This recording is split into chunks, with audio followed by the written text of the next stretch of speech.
Hello दोस्तों, आज से हम आपके लिए एक नए सीरीज स्टार्ट करने वाले हैं करंट अफेयर की, जिसमें जितने अभी रिलेटेड क्या कहते हैं मुद्दे चल रहे हैं, जो ज्वलंत मुद्दे हैं, उन पे हम एक अच्छा एनालिसिस करेंगे और उसके बारे में प्लस अपने उससे कोर्स जो हमारे स्टैटिक पोर्शन है उससे इंटरलिंक कराने का प्रयास करेंगे। ऐसे ही आज एक मुद्दा है हमारा कंटेंट ऑफ कोर्ट। हमारी सीरीज का नाम रहेगा पंचनामा। इसी के तहत हम सारे मुद्दे डिस्कस करेंगे अच्छे से। हमारा आज का टॉपिक का नाम क्या रहेगा? कोर्ट की अवमानना।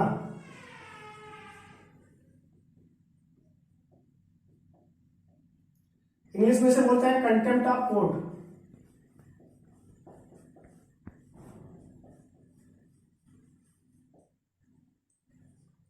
अभी पिछले कुछ दिनों से आप देख रहे होंगे प्रशांत भूषण साहब और सुप्रीम कोर्ट के बीच में तनातनी चल रही थी। अभी सुप्रीम कोर्ट ने जस्ट डिसीजन दिया है उनपे।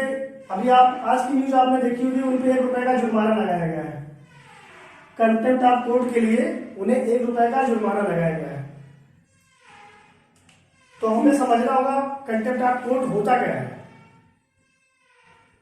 देखिए, कंटेम्प्ट ऑफ कोर्ट समझने के लिए हमें पहले समझना होगा कि हमारा जो सुप्रीम कोर्ट है उसकी पावर जो है, उसके क्षेत्राधिकार क्या क्या है। सुप्रीम कोर्ट के क्षेत्राधिकार क्या क्या है, यानी पावर ऑफ ज्यूरिडिक्शंस।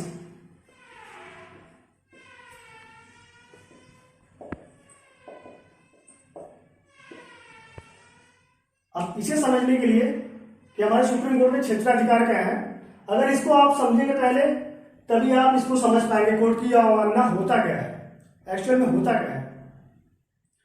देखिए, जो हमारे सुप्रीम कोर्ट के क्षेत्राधिकार है मुख्यतः 5 प्रकार के होते हैं, और भी होते हैं लेकिन मुख्यतः 5 प्रकार के होते हैं। आइए हम नंबर वाइज डिस्कस करते हैं उसके बारे में।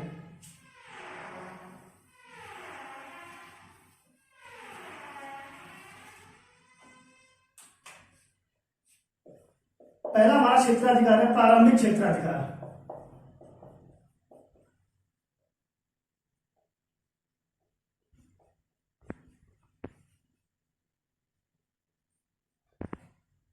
या ओरिजिनल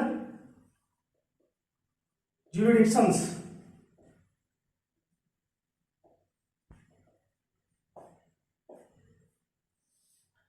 इसको समझते ही होता क्या है। इस क्षेत्राधिकार के अंतर्गत ऐसे मामले जो सीधे सुप्रीम कोर्ट लाए जा सकते हैं। कहने का मतलब है यहां पे ऐसे मामले होंगे जो सीधा सुप्रीम कोर्ट में लाए जा सकते हैं। इससे रिलेटेड आर्टिकल हमारा होता है आर्टिकल 131। अभी कुछ दिनों पहले हमारा ये आर्टिकल बहुत चर्चा में रहा था। इसी आर्टिकल का प्रयोग करते हुए केरल सुप्रीम कोर्ट गई थी और किसको चुनौती दी थी? जो सीए कानून है, इसी को चुनौती देते हुए, इसी को चुनौती के लिए केरल सरकार गई थी सुप्रीम कोर्ट आर्टिकल 131 के जरिए। ये हमारा प्रारंभिक क्षेत्राधिकार में आता है। इसमें हमारे कौन कौन से मुद्दे आ सकते हैं जो सीधे सुप्रीम कोर्ट जा सकते हैं। जैसे मान लीजिए केंद्र वर्सेज स्टेट का मुद्दा हो, मतलब केंद्र और राज्यों के बीच विवाद हो, तो हम इस आर्टिकल के जरिए जा सकते हैं सुप्रीम कोर्ट सीधे। या स्टेट वर्सेज स्टेट का हो, या केंद्र वर्सेज कई सारे स्टेट के बीच में हो, या हमारा राष्ट्रपति और उपराष्ट्रपति के चुनाव के मुद्दे से रिलेटेड विवाद हो, डायरेक्ट जा सकते हैं 131 के तहत। ये सारा हमारा आता है प्रारंभिक क्षेत्राधिकार। यहां पे ध्यान देना, एक चीज और ध्यान देना पड़ेगा कि आर्टिकल 131 में इसमें क्या होता है, जो संसद या विधानमंडल का जो कानून होगा इसी को चुनौती दी जाती है। यहां पे कहने का मतलब है यहां पे जो राज्य शब्द यूज हुआ है, आई होप राज्य का डिफिनेशन आपने पढ़ा होगा। नहीं पढ़ा है तो आपको आर्टिकल 12 में मिलता है, लेकिन यहां राज्य शब्द इसके कानून से है, इसको चुनौती दी जाएगी। यहाँ आर्टिकल 12 में क्या है, राज्य मतलब कोई भी गवर्नमेंट बॉडी, अगर कोई भी गवर्नमेंट बॉडी आपके फंडामेंटल राइट का उल्लंघन करती है तो आप सुप्रीम कोर्ट जा सकते हैं। यहाँ पे क्या है, संसद, पार्लियामेंट या विधानमंडल का कोई कानून हो उसको चुनौती देने के लिए आप 131 का यूज कर सकते हैं। जैसे सीए क्या था हमारा, एक कानून ही है।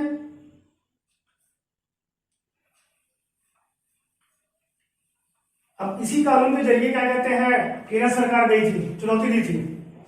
अभी इस पे डिसीजन आया नहीं है, अभी तो कोरोना टाइम चल रहा है, इसके बाद हियरिंग करेगी सुप्रीम कोर्ट, क्योंकि इसलिए क्या कहते हैं जो केरल गवर्नमेंट है उसकी जो याचिका थी उसने एक्सेप्ट कर ली है। अब दूसरा क्षेत्राधिकार देखते हैं।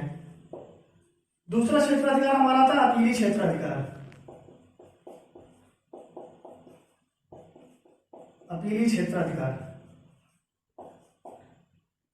या अपीलेट ज्यूरिडिक्शंस। इसमें क्या होता है, मान लीजिए लोअर कोर्ट का कोई डिसीजन है तो उसके अगेंस्ट हमें जाना हो, कहां अपील करेंगे, सुप्रीम कोर्ट में करेंगे। इससे रिलेटेड आर्टिकल हमारा क्या है, आर्टिकल 136, इसके जरिए आप डायरेक्ट सुप्रीम कोर्ट जा सकते हैं। अब तीसरा हमारा क्षेत्र,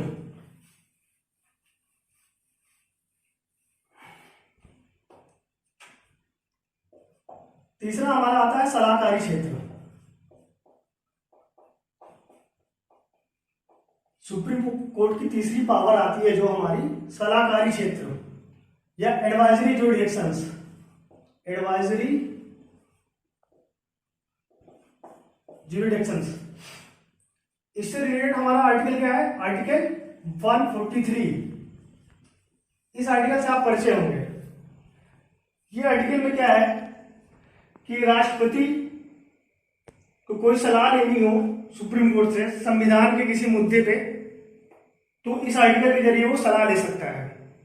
हालांकि अपने यहाँ राष्ट्रपति जो सलाह मांगता है वो बेसिकली किसकी सलाह रहती है, अपने मंत्रिपरिषद। तो यहाँ पे सलाह सुप्रीम कोर्ट से मांग सकता है, तो जरूरी ये नहीं है कि सुप्रीम कोर्ट वो सलाह देने के लिए बाध्य है। अगर मान लीजिए, अब दूसरी बात ये भी जरूरी नहीं है कि सुप्रीम कोर्ट ने जो सलाह दी है वो राष्ट्रपति मानने के लिए बाध्य है। ओके, अब आते हैं हमारे नेक्स्ट जुरिडिक्शन पे। हमारा चौथा क्या है, चौथा हमारा क्षेत्राधिकार जो होता है इसका, ये बहुत इंपॉर्टेंट है, अभिलेख न्यायालय। अभिलेख न्यायालय के रूप में जो क्षेत्राधिकार है ये आता है, यानी कोर्ट ऑफ रिकॉर्ड।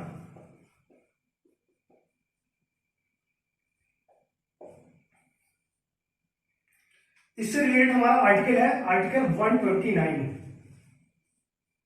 अब देखिए अभिलेख न्यायालय में होता क्या है, ये क्षेत्राधिकार में आता क्या है, इसमें सुप्रीम कोर्ट का कोई भी जो जजमेंट होता है उसको रिकॉर्ड किया जाता है, यानी अभिलेख के रूप में रखा जाता है, ताकि जो हमारी लोअर कोर्ट है, जैसे हाई कोर्ट है या और भी जो कोर्टें हैं, वो अगर कोई डिसीजन किसी मुद्दे पे अगर वो फंस रही है तो सुप्रीम कोर्ट के ये डिसीजन को देखकर उसी अनुसार अपना फैसला लेंगे।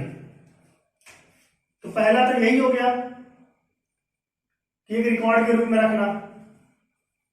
अब इसका दूसरा सबसे अच्छा क्या है, उसमें यह कहता है कि न्यायालय को यह अधिकार है, या इसको ऐसे लिखें, अवमानना के लिए न्यायालय को दंड देने का अधिकार है। न्यायालय को दंड देने का अधिकार है।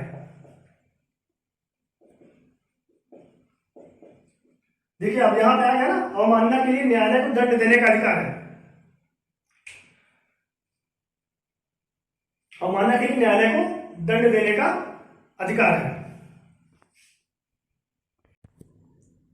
संविधान में हमारा अवमानना का जिक्र है, कंटेम्प्ट ऑफ कोर्ट का जिक्र है, लेकिन उसमें क्या प्रावधान है उसका जिक्र नहीं है। उसके लिए संसद ने हमारा कानून बनाया, कंटेम्प्ट ऑफ कोर्ट एक्ट 1971। यानी न्यायालय की अवमानना अधिनियम 1971। इसके तहत उसमें प्रावधान किया गया कि जो दंड है उसका स्वरूप क्या क्या हो सकता है या किस किस प्रकार में दंड दिया जा सकता है। चलिए हम इसी को डिस्कस करते हैं।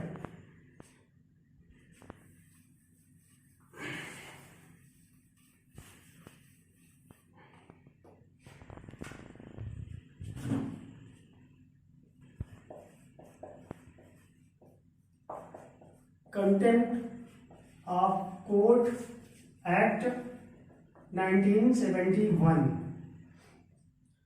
हिंदी में से बोलेंगे न्यायालय की अवमानना अधिनियम 1971। अब देखिए न्यायालय की अवमानना होता क्या है, यानी कोई ऐसा कृत्य या ऐसा कोई कार्य करना जिससे न्यायालय की गरिमा कम होती हो।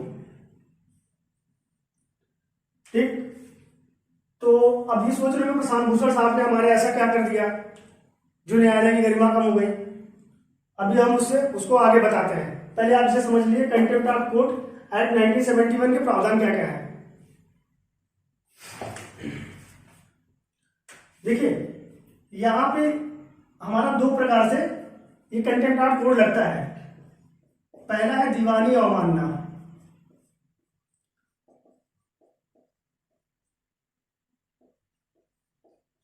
Okay, civil contempt of court. ये हमारा क्या कहता है, इसमें ये होता है कि न्यायालय का कोई न्यायालय ने जो निर्णय दिया है उसका उल्लंघन कर रहे हैं आप, तो हमारा दीवानी अवमानना में आएगा। अब दूसरा क्या होता है, आपराधिक अवमानना।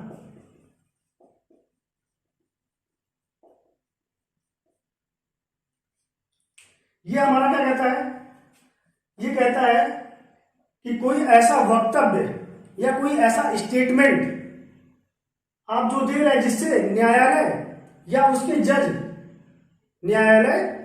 या उसके जज की गरिमा कम हो रही हो या धूमिल हो रही हो, तो उस पर कौन सा कंटेंट लगेगा, आपराधिक कंटेंट, आपराधिक अवमानना। प्रशांत भूषण साहब पे यही वाली अवमानना लगाई गई है, क्योंकि उन्होंने क्या किया था, उन्होंने अपने ट्विटर हैंडल से उन्होंने 2 ट्वीट किया।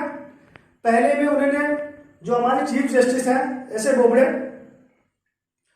उन्होंने उनकी एक पिक जो वायरल हुई थी हमारी क्या कहते हैं हार्ले डेविडसन वाली बाइक वाली, आई होप आप लोगों ने भी देखा होगा, उसको लेकर उन्होंने ट्वीट किया था। दूसरा ट्वीट क्या किया था, जो पिछले 4 जैसे उन्होंने प्रेस कॉन्फ्रेंस किया था उसको लेकर उन्होंने ट्वीट किया था। तब देखिए हमारा आपराधिक अवमानना क्या कहता है, हमारा आपराधिक अवमानना यही कहता है ना कि आप कोई ऐसा वक्तव्य नहीं देंगे जिससे न्यायालय या उसके न्यायाधीश की गरिमा कम हो रही हो। न्यायालय ने इसी आधार पर, सुप्रीम कोर्ट ने इसी को आधार बना के उनपे कंटेम्प्ट ऑफ कोर्ट लगाया था, जिसके लिए उन्होंने जुर्माने का प्रावधान किया। अब देखते हैं हमारा, अब तो आपको समझ में आ गया होगा कि कंटेम्प्ट ऑफ कोर्ट होता क्या है। अब देखते हैं इसमें दंड का स्वरूप क्या है, मतलब दंड का प्रावधान क्या है। कोर्ट, हमारा जो सुप्रीम कोर्ट है, किस प्रकार के दंड दे सकती है। देखिए अगर आप कोई गवर्नमेंट एम्प्लॉय है तो उसके वेतन में कटौती कर देंगे, ठीक है, या उसका डिमोशन कर देंगे, ठीक है, ये डिमोशन यानी पदोन्नति कर देंगे, ठीक, या न्यायालय स्वविवेकानुसार, न्यायालय के स्वविवेकानुसार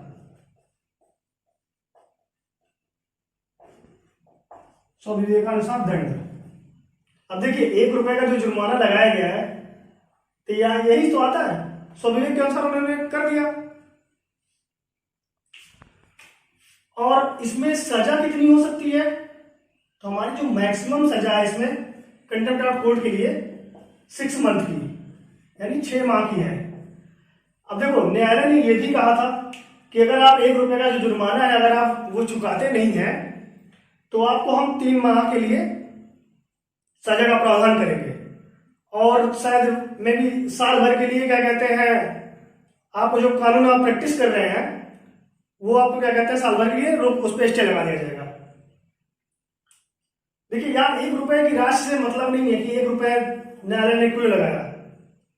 यहाँ पे मेन क्या है, कंटेम्प्ट ऑफ कोर्ट उनके ऊपर चार्ज किया गया। हमारा मेन मुद्दा ये है। अब देखिए उनके वकील ने यहाँ पे देखना ये होगा, ये तो हमारा हमने समझ लिया कि कंटेम्प्ट ऑफ कोर्ट होता क्या है। अब थोड़ा उनका भी पक्ष देखें, जो प्रशांत भूषण साहब हैं उनके वकील का पक्ष था कि ये अभिव्यक्ति की आजादी है।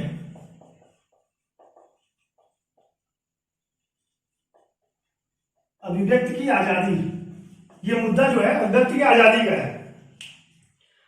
तो ये हमारा आर्टिकल, ये फंडामेंटल राइट है 19, ओके, यही से आता है ना, राइट टू स्पीच। तो इन्होंने उसको बताया अभिव्यक्ति आजादी है। तो सुप्रीम कोर्ट ने यह भी कहा है कि आपकी जो आजादी है ये क्या कहते हैं, इसका एक दायरा होता है।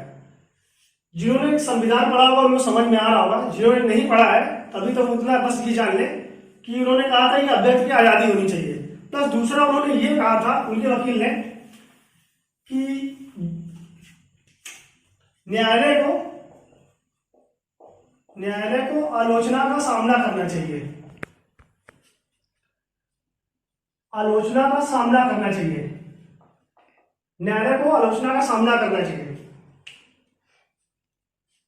अब देखिए न्यायालय ने तो अपना कर दिया, तो अब इन्होंने क्या कहा कि 1 रुपए का हम जुर्माना तो चुका देंगे, लेकिन हम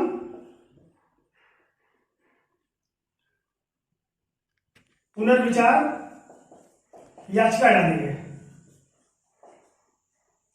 1 रुपए का जुर्माना चुका देंगे, लेकिन पुनर्विचार याचिका डालेंगे। अब देखिए ये याचिका इनकी एक्सेप्ट हो जाती है।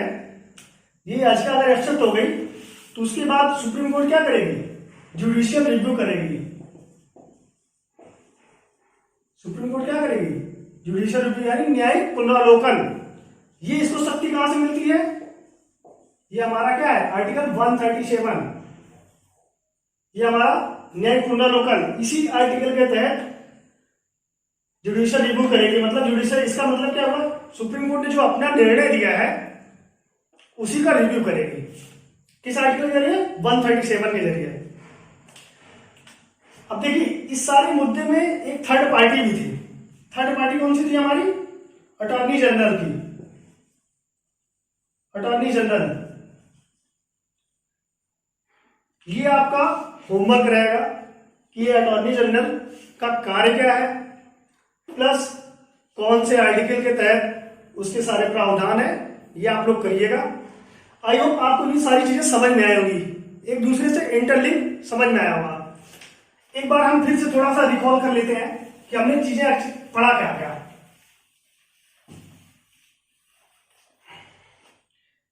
देखिए हमने पढ़ा क्या क्या, एक बार देखते हैं।